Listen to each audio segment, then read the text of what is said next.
I tell people, do it haphazardly, a tiny bit at a time, and badly. Because you can do that. I tell my students when they're doing their theses, master's thesis, write a really bad first draft. And then we have a little conversation about that because they don't think I mean that. Because it sounds like a cliche in some sense. It's not a cliche. It's not a cliche at all. It means you're a terrible writer. But if someone put a gun to your head and said, you have to have your 100-page thesis done by next Monday or I'll shoot you, but I don't care how terrible it is, you would sit down and write it. And the thing is, then you have it, right? Then you have something, and then you can fix it. You can iterate and fix it. That bad first draft, that's the most valuable thing. And so that's what you need. You need a bad first draft of yourself.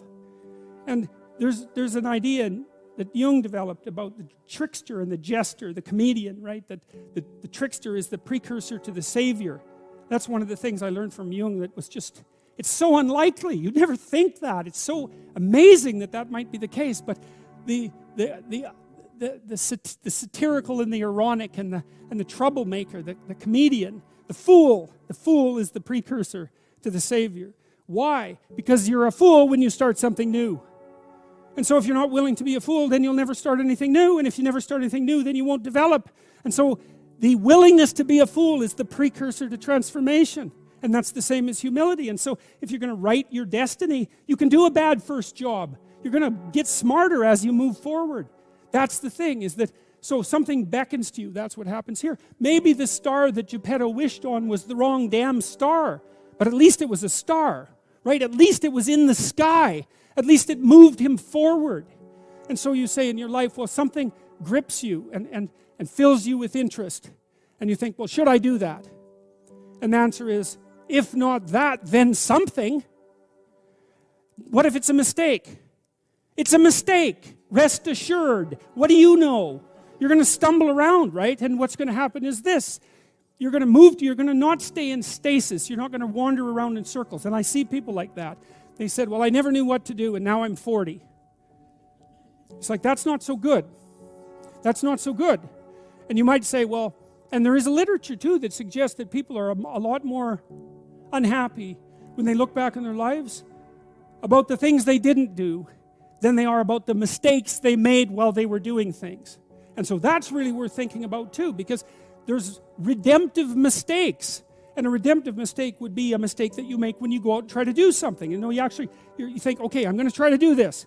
And you're not good at it. You make a bunch of mistakes. It's like, well, what's the consequence? If you pay attention, is you're not quite so stupid anymore. That's the thing, is you've been informed by the results of your errors. And so what happens is you follow the beacon, you follow the light.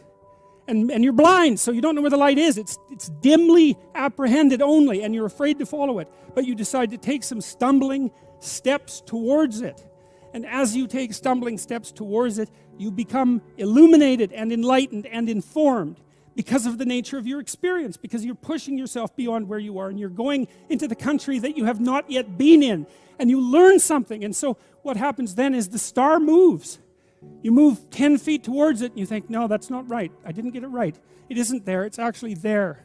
And so then you see it somewhere else and you shift yourself slightly and you move forward. And that's what happens, is that you continue as you change. The thing that guides you forward moves, right? It's like God in the desert in Egypt. The pillar of light that you're following, it's moving. It's not a permanent thing. You move towards it, it moves away, it guides you forward. And so you say, well, is what I'm aiming at paradise itself? And the answer to that is no, because what do you know? You couldn't see paradise if it was right in front of you, but you might get a glimmer of it. And so you move towards it and you grow. And then the next time you open your eyes, you see a little bit more clearly. And that's what happens, is that just happens over and over, right? It keeps moving. And so you move like this. But the thing that's so cool is that all those zigs and zags, you say, and each of those zags and zigs is a catastrophe. I hit a wall, my God, and then I had to die a little bit, and I barely got back up. It's a phoenix transformation at each turn, and it's painful. But the thing is that even though you've traveled 20 miles, let's say, on that road, and you've only moved 3 miles forward, you've moved 3 miles forward. instead of falling backwards. Because that's the thing too, is that if you stand still, you fall backwards. You cannot stand still, because the world moves away from you if you stand still. And there's no stasis, there's only backwards. And so if you're not moving forwards, then you're moving backwards. And that's more of the underlying truth of the Matthew principle. To those who have everything, more will be given. From those who have nothing, everything will be taken. It's a warning. Do not stay in one place.